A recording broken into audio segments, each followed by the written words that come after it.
क्या आप सिर्फ बेली फैट कम करना चाहते हैं और रोज़ एक्सरसाइज करने के बाद भी आपका बेली फैट नहीं जा रहा है? तो आपको ज़रूरत है 15 मिनट काफ़ी है आपके बेली को कम करने के लिए, या फिर आपके बेली के फैट का एब्डोमेन के नियर अबाउट जो फैट है उसको रिड्यूस करने के लिए। Hello and welcome back to my channel breathe by yoga. और आज का वीडियो बहुत ज़्यादा इंपॉर्टेंट होने वाला है, क्योंकि आज मैं आपसे शेयर करने वाली हूँ कि सिर्फ 15 मिनट का एक स्ट्रक्चर और प्लान योगा फ्लो होने के बाद आप कैसे अपनी बेली फैट को कम कर सकते हो। बहुत सारी फीमेल्स मुझे मैसेजेस करते रहती कि मैम हमें टाइम नहीं मिल रहा है, रोज़ वर्कआउट नहीं कर पाते, या फिर 1 घंटा वर्कआउट के लिए नहीं दे पाते। लेकिन सच बात तो ये है कि आपको पूरा 1 घंटा देने की कोई भी ज़रूरत नहीं है। आपको चाहिए बस 15 से 20 मिनट, जो कि कम्प्लीटली आपके बेली फैट को टारगेट करेगा।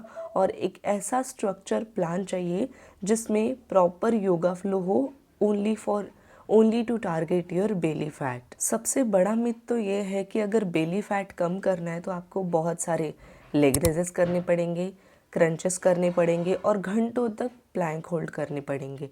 लेकिन मैं आपको बताती हूँ कि इसके पीछे सच्चाई क्या है। Belly fat specially for females, हमारा बेली फैट के रीजंस बहुत अलग हो सकते हैं। वो है स्ट्रेस, हार्मोनल इम्बैलेंस, इंडाइजेशन या फिर ब्लोटिंग। ये हमें इन सारी चीज़ों को बहुत ही स्मार्ट तरीके से, सॉफ्ट तरीके से ट्रीट करना पड़ेगा, ना कि खुद की बॉडी को पनिशमेंट देके या फिर खुद की बॉडी को पनिश करके। तो देखो, अभी मैं आपको बताती हूँ कि इस 15 मिनट के योगा फ्लो में आपको कैसे करना है या फिर क्या क्या करना है। सबसे पहले 5 मिनट इम्पॉर्टेंट है कि तब आपको करना है अपनी बॉडी को एक्टिवेट। धीरे धीरे अपनी ब्रीदिंग को एक्टिवेट करना है, कोर को एक्टिवेट कर। डाइजेशन सिस्टम को एक सिग्नल मिल जाता है जब आप कोर को एक्टिवेट करते हो। तो पहले 5 मिनट में आपको क्या करना है, जैसे कि मैंने आपको बताया, धीरे धीरे बॉडी को एक्टिवेशन वाली एक्सरसाइज करवाना है, उसके बाद थोड़ी ब्रीदिंग करवाना है, कोर को एक्टिवेट करना है और डाइजेशन को एक सिग्नल मिल जाता है इन सारी चीज़ों के कारण। तब बॉडी बोलती है कि अब मैं फैट रिलीज कर सकती हूँ। That means your body now is in the phase two burn more and more fat. फिर नेक्स्ट जो 7 मिनट होते हैं उसमें हमें क्या करना है, अपने कोर को इंगेज करना है, अपने स्टमक को कंप्रेस करना है, कोर को कंप्रेस करके रखना है। जिससे क्या होगा, आप ब्लड फ्लो बढ़ता है और जेंटली हमारे कोर के मसल्स इंगेज हो जाते हैं। और याद रखना है, जब भी आप कोर की एक्सरसाइज कर रहे हैं ना, तो आपको अपनी बॉडी को टॉर्चर नहीं करना है, बहुत ज़्यादा पेन नहीं करवाना है।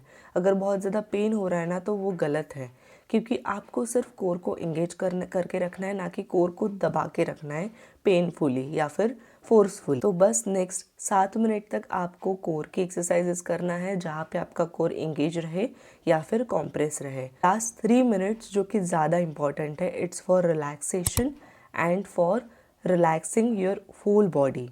तो आपको अभी लास्ट में क्या करना है, बहुत सारी फीमेल्स क्या करती है, यहाँ पे कर देती है गलतियाँ। वो ये वाला जो पोर्शन है ना, वो स्किप कर देती है, जिससे क्या होता है ना, उनका कॉर्टिसोल लेवल हाई हो जाता है और जो फैट बर्न करने में रुकावट ला सकता है। और जब आपका कॉर्टिसोल हाई हो जाता है, आपका फैट बर्न नहीं होता है।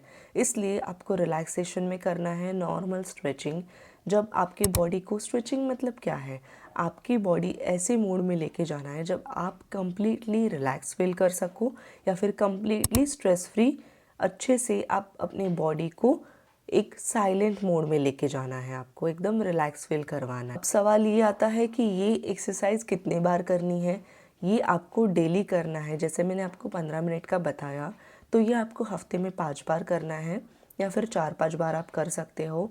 मॉर्निंग में अगर एम्प्टी स्टमक करो तो ये सबसे बेस्ट टाइम है to reduce your belly fat. या फिर अगर आपको मॉर्निंग में वक्त नहीं मिल पा रहा है, तो आप शाम को खाना खाने के 4 घंटे बाद, या फिर स्नैकिंग का जो टाइम होता है उसके बाद 2 घंटे का रेस्ट लेना है और फिर आपको करना है।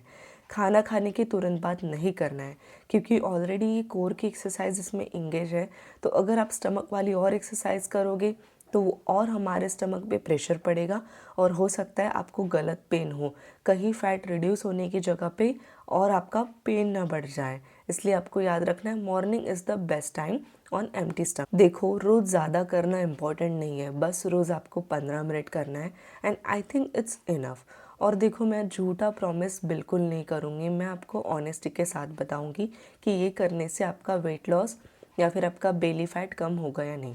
अगर आप अच्छे से करते हो ना, कंसिस्टेंसी के साथ करते हो और उसके साथ अगर आप अपना स्ट्रेस मैनेज करते हो, हार्मोन को बैलेंस करते हो और उसके साथ अगर आप ये कंबाइन करते हो तो डेफिनेटली मैं आपको प्रॉमिस करती हूँ कि येस, आपका बेली फैट डेफिनेटली जाएगा। और उसके साथ ही साथ आपको अपना डाइजेशन भी अच्छा रखना है।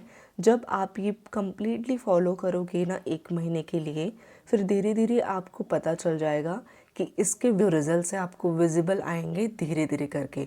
जब रिजल्ट स्लो मिलते हैं ना, वो बहुत लंबे समय तक टिकते हैं।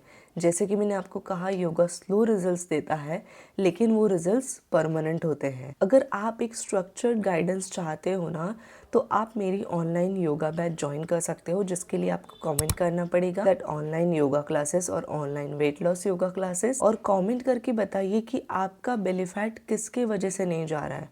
स्ट्रेस, हार्मोनल इम्बैलेंस, ब्लोटिंग या फिर इंडाइजेशन। अगर इन चारों में से किसी भी एक रीज़न के कारण अगर आपको लग रहा है कि मेरा बेली फैट इसके कारण स्टक हो रहा है, तो वो मुझे कमेंट करिए और ज़रूर बताइए कि आपको क्या प्रॉब्लम हो रही है, क्योंकि मेरा नेक्स्ट वीडियो उसी पे रहेगा। अगर आपको आज के वीडियो से रिलेटेड कोई भी डाउट होगा, कोई भी क्वेश्चन होगा, तो वो कमेंट सेक्शन में पूछना मत भूलना। वीडियो अच्छा लगा हो तो लाइक कर देना, कमेंट कर देना, शेयर कर देना अपने किसी भी फ्रेंड को जिनको अपना स्टमक का फैट रिड्यूस करना है। मेरे चैनल को सब्सक्राइब करना मत भूलना और मैं आपसे मिलती हूँ कल के वीडियो में।